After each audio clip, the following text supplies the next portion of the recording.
You see, look, I'm a journalist. I've been a journalist nearly 30 years. I find it extraordinary that a journalist would be complaining about a journalist asking him what seemed to be a perfectly reasonable question. Edward Snowden has said, I've committed a serious crime.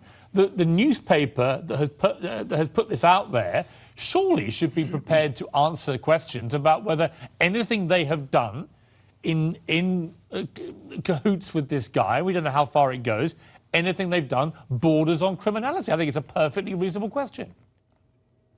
Well, it doesn't border on criminality. It's right in the heartland of criminality. The statute itself does punish the publication of classified material if you know that it's classified. And so Greenwald, in my view, clearly has committed a felony. And for him to take umbrage at the question. Now, he's right, though, that the government doesn't usually go after the publishers. They don't go after the New York Times, the Washington Post, and the Pentagon Papers case, though they could have.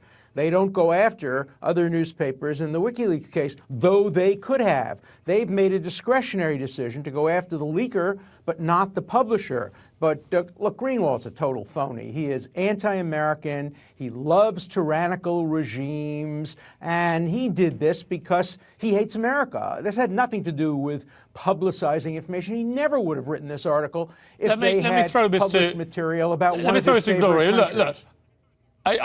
You've expressed this view of him before. I actually quite admire Glenn Greenwald. I like those kind of renegade, more blogger than journalist guys who just put it out there and are provocative and are polarizing. And, you know, I don't see him as an enemy of America. However, Gloria, but he's an ideologue. There is an issue here about him refusing. He only does it. Okay, Alan, let me just ask Gloria, what do you make of all this? I mean, are the journalists remotely involved in any sort of criminal activity here, or should we just be focusing on Snowden himself? Well, I mean, I think a journalist has the power and the right to ask any question that they want. And of course, the person who is being interviewed, in this case, Mr. Greenwald, has the power of not answering the question or answering it however he wants to. And it's bizarre that he's really upset that that question is being asked. It's an obvious question.